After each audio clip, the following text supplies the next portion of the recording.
አንተ ወገን እንዳትመት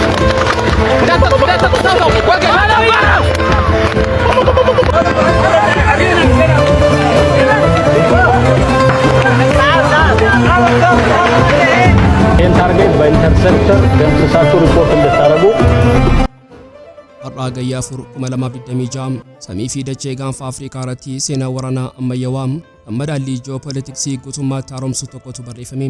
Dacheen daangaa Itoophiyaa fi Sudaan inni xaxamaatee humna guutuu Raayyaa Ittisa Biyyaatiin dhunfatamee jira. Humni waraanaa Army-15 jedhamu kan TPLF haala addaatiin ijaartee akka wabii lubbuu isheetti hiriirsite Raayyaa Ittisa Biyyaa dura dhaabbachuu dadhabee bittinnaa'e jira. Iddoo tarsiimawaa dhunfatame kana dabalatee iccitii Humna Addaa TPLF Army-15 bal'inaan qabannee jirra.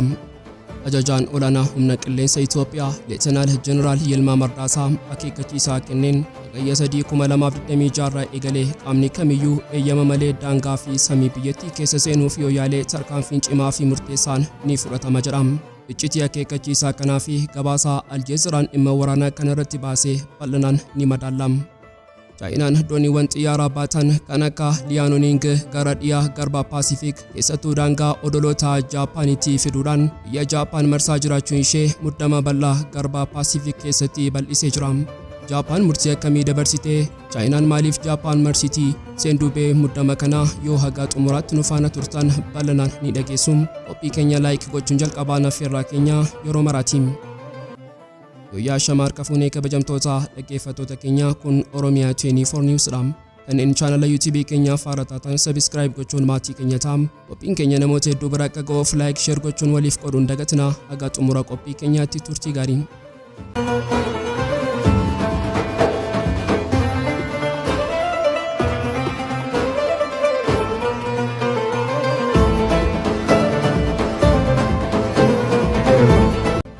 Har'a Hagayya 2026 samii fi dachee Gaanfa Afrikaa irratti seenaa waraanaa ammayyaawaa kan madaallii jiyoo-poliitiksii guutummaatti haaromsu tokkotu barreeffame. Dacheen daangaa Itoophiyaa fi Sudaan inni dhiigaa inni xaxamaatee humna guutuu Raayyaa Ittisa Biyyaatiin dhunfatamee jira. Kun oduu injifannoo lafoo idilee kan dirree tokko dhuunfachuu qofa miti. Kuni ija saayinsii waraanaatiin yeroo ibsamu kokkee loojistiikii kukkutuudha. Tarkaanfiin kun akkaataa itti gaggeeffamee fi meeshaan waraanaa itti hojjetame wajjin wal qabatee addunyaa waraanaa jaarraa 21ffaa keessatti qorannoo guddaa kan ta'udha. Mee dhugaa kana haguuggii irraa mulqinee xiinxallu. Waraanni dirree daangaa Sudaan kana irratti gaggeeffame waraana hirmaattota idilee gidduutti godhamee ture. TPLF'n daangaa kana eeggachuuf garee waraanaa salphaa hin hiriirsine. As keessatti iccitii guddicha kan of tuulummaa fi dhugaa dirree waraanaa saaxilu tokkotu jira. Kutaan waraanaa TPLF daangaa kana eeguuf ramadee isaan ofii isaaniitiif leellisanii kutaa waraanaa 15ffaa jedhanii waaman ture. Kutaan waraanaa kun ofumaaf hin ijaaramne. Inni gaachana sibiilaa fi firii leenjii hadhooftuu waggoota dheeraati. Ga'umsa Army-15 kana sirriitti madaallu. Kutaan waraanaa kun loltoota lafoo idilee osoo hin taane ogeeyyii waraanaa gaarreenii of keessaa qaba. Isaan teessuma lafaa xaxamaa kana keessatti ijaaramanii dhoqqee fi holqa dhagaa akka uffataatti uffatanii loluuf kan qaramanidha. Meeshaan isaan hidhatan meeshaa salphaa miti. Isaan misaayilota farra taankii RPG gurguddoo qawwee fageenya dheeraa warra ammayyaawaa fi ishqaa baadhatanii gaarreen irraa qubatanii turan. Ija TPLF'tiin Army-15 kun humna diinaa kamiyyuu madaaluu danda'u. Humna addaatti leenjii fi onneen isaa sabboonummaa fi xaalummaatiin guutamee ture. Of tuulummaan isaanii hagam akka ture beekuuf isaan daangaa Sudaan kana akka hulaa lubbuu baraarfannaa isa dhumaatti ilaaluun dachee kana diinni reenfa keenya irra ejjetee yoo ta'e malee hin fudhatu jechuun eegaa turan. Garuu gaaffiin jiyoo-poliitiksii fi saayinsii waraanaa inni guddichi asitti kaa'ama. Raayyaan Ittisa Biyyaa humna akkas jabaatee isa gaarreen akka sibiilaatti dhuunfatee eeggatu kanaam akkamitti cabsanii to'annoo jala galchuu danda'an. Iccitiin injifannoo kana baay'ina loltootaa yookaan qawwee walitti dhukaasuu keessa osoo hin taane tarsiimoo waraanaa qindaa'aa isa ammayyaawaa hojiirra oolchuu keessa jira. Raayyaan Ittisa Biyyaa kiyyoo gaarreenii diinni xaxe kana keessa osuma beekuu kallattiin lafoodhaan hin seenne faallaa kana jalqaba irratti sirna waraanaa elektirooniksii fi ija hawaa fayyadame.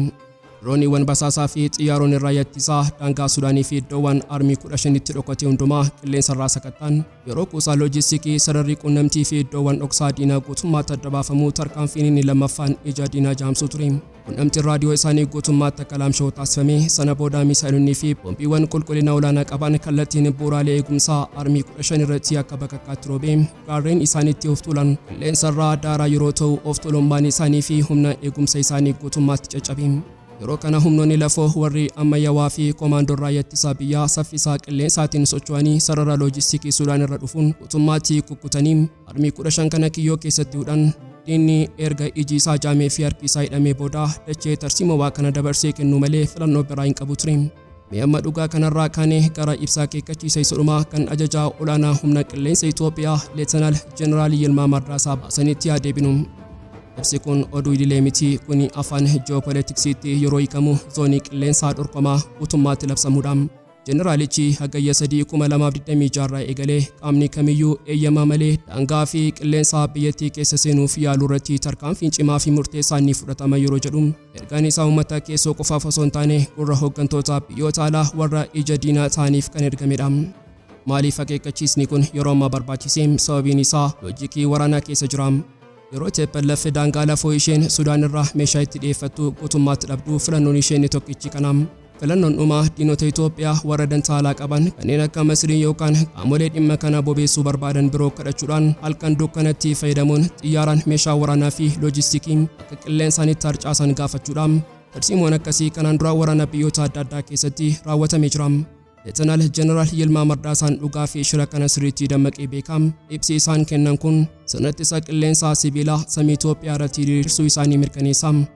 Humni qilleensa Itoophiyaa xiyyaarota waraanaa isaa warra saffisaa sirna raadarii warra ammayyaawaa kanneen xiyyaara fageenyatti arganii fi sirna ittisa qilleensaa hidhatee ija bobeessuun hawaa isaa eegaa jira. Ergaan Finfinnee irraa dhufe kun ifadha. Samiin keenya bilisa miti. Laattiin teekinooloojii kamiyyuu kan eeyyama keenya hin arganne osoo daangaa hin qaxxaamurin dura qilleensa irratti daarataati. Kuni eegumsa birmadummaa biyyaati. Walumaa galatti ragaan lola daangaa Sudaanii fi akeekkachiisa humna qilleensaa kun addunyaaf dhugaa seena qabeessa tokko ibsee jira. TPLF kutaa waraanaa ishee isa ittiin boontuu Army-15 hiriirsitee ujummoo argansuu ishee banachuuf yaaltus saayinsii fi madaallii waraanaa Raayyaa Ittisa Biyyaa isa ammayyaawaa sana dura dhaabbachuu dadhabdee jilbeenfattee jirti. Waraanni jaarraa 21ffaa qawwee gaara irra ta'anii dhukaasuu qofaan hin moo'atamu. Madaalliin isaa teekinooloojii olaantummaa qilleensaa fi saffisaa murtii irratti rarraa'a. Har'a daangaan lafoo cufameera. Sirni qilleensaas guutummaatti diriiree jira. TPLF kiyyoo jiyoo-poliitiksii fi loojistikii isa dhumaa keessatti kufee jira. Kophaa waraanaa waan dhabeef dhuma irratti harka lafa jalaatiin minjaala mariitti deebi'uuf dirqama. Qo'insa qawwee fi dambaliin waraanaa daangaa dhiya Itoophiyaa fi Sudaan irratti guyyaa sadaffaaf yeroo itti fufu dhugaan suukkanneessaan tokko haguuggii jiyoo-poliitiksii irraa mulqee addunyaatiif saaxilamee jira. Gabaasni Aljeziiraa inni haaraan waraanni kun walitti bu'iinsa daangaa idilee yookaan tuttuqaa eegdotaa osoo hin taane waraana tarsiimawaa bal'aa kan waliigaltee nagaa Piriitooriyaa waggoota lamaaf hafuura baayisaa ture sana guutummaatti du'aa fi jireenya gidduutti rarraasee ta'uusaa saaxilee jira. Waraanni har'aa qawwee fi taankii qofaan osoo hin taane baqattoota hidhachiisuu, waraana odeeffannoo fi morkii dippiloomaasiitiin gaggeeffamaa jira. Mee dhugaa kana gadi fageenyaan ilaallu. Wanti inni jalqabaa fi ajaa'ibsiisaan fageenyaa fi bal'ina dirree waraanaa kanaati. Akka daayirektarri waajjira Aljeziiraa Finfinnee Mohammad Tahaa Tawakkul ibsetti waraanni kun daangaa Eertiraa irraa ka'ee dachee TPLF'n to'attu qaxxaamuree hanga daangaa Sudaaniitti kiiloomeetira 1000 ol dheeratee jira. Ija saayinsii waraanaatiin adda waraanaa kiiloomeetira 1000 dheeratu tokko banuu fi hoogganuun waraana siivilii keessatti dhimma baay'ee xaxamaa fi ulfaataadha. Kuni kan agarsiisu morkiin kun lafa xiqqoo tokko to'achuu osoo hin taane guutummaa kaaba Itoophiyaa madaallii haaraa keessa galchuuf yaalaa jiraachuu isaati. Garuu iccitiin inni guddichii fi sammuu xiinxaltoota raasees keessaa kan jiru inni jiyoo-poliitiksii baqattootaa keessa dhokatee jira. Mootummaan Itoophiyaa haala kanaan dura barameen beekneen ambaasaadarootaa fi hawaasa dippiloomaasii idil addunyaatiif ibsa iccitii kennee jira. Ibsa kana keessatti dhugaan dhooftu tokko dhiyaate. Loltoonni TPLF warri waraana kana banan kan kaan dachee Tigraay keessaa osoo hin taane kallattiin daangaa ce'anii kaampii baqattootaa dachee Sudaan keessaa jirurraati. Kuni madaallii waraanaa keessatti maal agarsiisa? 2020 yeroo waraanni kaabaa eegalu namoonni 1000 lakkaa'aman daangaa qaxxaamuranii gara Sudaan, Alfashqaa fi Geederaafitti baqatanii turan. Mootummaan Itoophiyaa har'a akka saaxileetti kaampiin baqattootaa kun iddoo nagaa uummanni itti qubatee qofa osoo hin taane iddoo waraana daangaa ce'ee ture. TPLF'n baqattoota kana hidhachiisuun leenjistee akka humni waraanaa ishee dugda duubaan Sudaan keessaa loojistikii argatu taasisee jirti. Tarsiimoon kun TPLF'f faayidaa waraanaa guddaa kenna. Sababiin isaa Raayyaan Ittisa Biyyaa loltoota kana dhabamsiisuuf yoo dhukaasee rasaasii fi poompiin isaa daangaa Sudaan keessa bu'uuf dirqama. Kun ammoo kallattiin waraana kana gara waraana idil addunyaatti ce'isa. Dhugaan lafa jiru garuu akkuma TPLF yaadde sana ta'ee jira. Akka gabaasni kun ifa godhetti misaalonni fi poompiiwwan gurguddoon dachee Sudaan naannoo Alfashqaa, Barkatii fi kaampiiwwan baqattootaa Geedaareef keessatti harca'anii jiru. Namoonni nagaa miidhamaniiru. Dhaabbanni dhimma baqattoota Sudaan iyyiinsa guddicha dhageessisee hawaasni idil addunyaa fi dhaabbanni mootummoota gamtoomanii hatattamaan gidduu haa seenan jechuun labsee jira. As keessatti haxxummaa waraanaa garee tokko sirriitti argina. TPLF'n waraana kana hawaasa idil addunyaa gurra buusuu fi qaamoleen alaa dhimma Itoophiyaa keessaa akkasiinan gochuu barbaaddi. Kana gochuuf ammoo waraanni kun daangaa Sudaan tuqee balaan dhala namaa uumameera akka jedhamuuf sirriitti haala mijeessitee jirti. Mee amma xiyyeeffannoo keenya gara waraana odeeffannoo fi tarsiimoo miidiyaatti aananneessinu. Aljeeziraan qabxii baay'ee ajaa'ibsiisaa tokko kaasee jira. Nama tokkoon miidiyaaleen TPLF iyyiinsaa fi muddama waraanaa guddaa uumanii waraanni nurratti banameera hundi keessan kaa jechuun lallabaa jiru sagaleen isaanii daangaa cabsee ba'aa jira. Nama biraatiin ammoo miidiyaaleen mootummaa Itoophiyaa guutummaatti callisanii jiru. Waraanni biyya keessatti deemaa osoo jiru mootummaan maaliif callisa? Kuni dadhabina yookaan ragaa dhabuu miti, kuni callisaa tarsiimawaa jedhama. Mootummaan Itoophiyaa maaliif callisa filate? Jalqabaa waraana afaanii fi lallaba miidiyaatiin uummata biyyattii guutuu naasisuu fi burjaajessuu hin barbaadu. Lammaffaa yoo miidiyaan TPLF waraana nurratti bante jechuun lallabe hawaasa idil addunyaa duratti TPLF'n beekamtii qaama waraanaa wal fakkaatu deebisee kenna. Kanaafuu Finfinneen tooftaa dippiloomaasii callisaa filatti. Miidiyaadhaan lallabuu dhiisuun kutaa cufamaa keessatti ambaasaadarota biyyoota alaa walitti qabuun ragaa fi suuraa qabatamaa lafarraa dhiyeessuudhaan ilaalaa nagaa kana kan diigee isaaniidha. Buufanni isaanii Sudaan keessa jira jechuun shira TPLF hawaasa idil addunyaa duratti fashaleessaa jira. Kuni waraana sammuuti. TPLF'n miira uummataa kakaasuuf yeroo yaalu mootummaan ammoo dippiloomaasii diriirsuun oofaa jira. Gama biraatiin waraanni kun Sudaaniif maal agarsiisa? Sudaan ofii isheetii waraana siivilii Jeneraal Alburhaanii fi Himeditii gidduu jiruun dhiigaa jirti. Dacheen Alfashqaa isheen waggootaaf Itoophiyaa fi Sudaan gidduutti falmii uumaa turte amma dirree misaayilaa taatee jirti. Yoo waraanni kun ammaate raayyaan waraanaa Sudaan dirqamee daangaa isaa tiksuuf jecha waraana kana keessa seenaa kun yoo ta'e waraanni gaanfa Afrikaa inni guddichi ni dho'a. Itoophiyaa fi Sudaan waraana walxaxaa keessa seenuu kuni kaayyoo fi abjuu qaamolee dantaalaa qabanii warra Itoophiyaa fi gaanfa Afrikaa lamsheessuu barbaadaniiti. Walumaa galatti gabaasni kun addunyaaf dhugaa tokko saaxilee jira. Waraanni sharariinaa daangaa lixa Tigraay irratti eegale kun dhukaasa tasaa osoo hin taane tarsiimoo madaallii jijjiiruuti. TPLF baqattoota Sudaan keessaa meeshaa godhattee hawaasa idil addunyaa dhimma kana keessatti harkisuuf carraaqaa jirti. Mootummaan Itoophiyaa ammoo sagalee miidiyaa cufuun ragaa qabatamaadhaan dippiloomaasii addunyaa amansiisaa jira. Dirreerratti ammoo murtii sibiilaa kennaa jira. Waliigalteen Piriitooriyaa qarqara Hagayyaa irratti rarree jira. Waraanni Har'a eenyutu rasaasa baay'ee dhukaasaa qofa osoo hin taane eenyutu madaallii dippiloomaasii fi jiyoo-poliitiksii naannoo sanaa irratti taphatee mo'ataa kan jedhudha. Gaanfa Afrikaa amma jira biyyoota alaa baqattoota hidhatanii fi dippiloomaasii callisaa gidduutti madaallii haaraa eeggachaa jirti. Handhuraa baafagoo bishaanota Garba Paasiifikii keessatti obomboleettii waraanaa inni dhugaan suutaan dammaqaa jira. Jaappaan biyyi waraana addunyaa lammaffaa booda heera mootummaa ishee keessatti waraana matumaa hin lollu raayyaa waraanaa idilee hin qabaannu jechuun waggoota 80f uffata nagaa uffattee turte har'a dhugaa dhooftuun dirqisiifamtee uffata sana ofirraa mulqitee kellaa sibiilaa ijaarrachuu eegaltee jirti. Kibxata kaabineen Jaappaan galmee Raayyaa Ittisaa biyya isaa seenaa keessatti guddicha ta'e kan fuula 598 of keessaa qabu ifa godhee jira. Galmeen kun waraqaa idilee miti, kuni labsii dammaqiinsaa fi akeekkachiisaa waraanaa sa'aatii 0tti deemaa jirudha. Mee dhugaa suukkanneessaa galmee kana keessa jiru ija jiyoo-poliitiksii fi seenaatiin gadi fageenyaan xiinxallu. Jaappaan diina ishee isa guddichaa fi sodaa jireenyaa ishee eenyu akka ta'e ifattii fi ija jabinaan baastee maqaa dhoofteetti. Innis Chaayinaadha. Galmeen kun sochii waraanaa Chaayinaan gochaa jirtu qormaataa tarsiimawaa akkanaan dura argamee hin beekne jedhee labsee jira.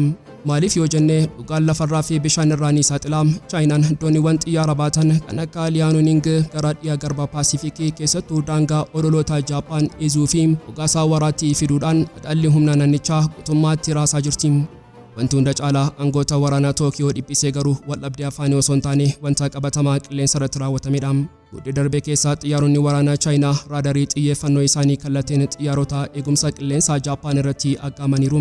Ija saayinsii waraanaatiin diina tokko irratti raadarii xiyyeeffannoo aggaamuu jechuun quba ofii furtuu dhukaasaa irra kaa'uu jechuudha. Osoo ajajaan tokko yookaan paayileetiin tokko dogoggoree dhukaasee har'a Garbi Paasiifik guutummaatti ibiddaan boba'a. Chaayinaan of tuulummaadhaan ani gooftaa bishaan kanaati, ati ammoo birmadummaa kiyya jala jirta jechuun Jaappaaniif akeekkachiisaa dabarsitee jirti. Garuu sodaan Jaappaan Chaayinaa qofa miti. Ministeerri ittisaa Jaappaan Shinjiroo Koizoomiin madaallii xaxamaa addunyaa ifa godhee jira. Jaappaan har'a diinota sadiin marfamtee jirti: Chaayinaa, Kooriyaa Kaabaa fi Raashiyaa. Biyyoonni sadan kun waraana Yuukireen erga eegalaniis gamtaa waraanaa fi siyaasaa cimaa uumanii waldeeggaruudhaan Jaappaanitti aggaamaa jiru. Kuni Jaappaaniif seenaa suukkanneessaa yaadachiisa. Yeroo waraana addunyaa Jaappaan humna Eeshiyaa dhuunfatee turte, garuu har'a madaalliin garagalee isheen kellaa eegumsaa keessa seentee ija shakkii fi dhiphinaatiin guddamaa Chaayinaa dachee ishee liqimsuuf afaan banee jiru daawwachaa jirti. Mi'a dhugaa kana gara Washington fi dhiibbaa pireezidaantii Doonaald Tiraampiti yaafinnu. Jaappaan waggootaaf eegumsa isheetiif guutummaatti Ameerikaa irratti kan hirkattu turte. Garuu har'a haalli jijjiiramee jira. Imaammanni Tiraamp inni dursii Ameerikaa jedhu michoota Ameerikaa hunda qormaata jabaa keessa galchee jira. Tiraamp amma booda nageenya tolaa isiniif hin eegnu. Eegumsa barbaadan qarshii kafalaa waraana keessanii ijaarradhaa jechuun kellaa dippiloomaasii cabseera.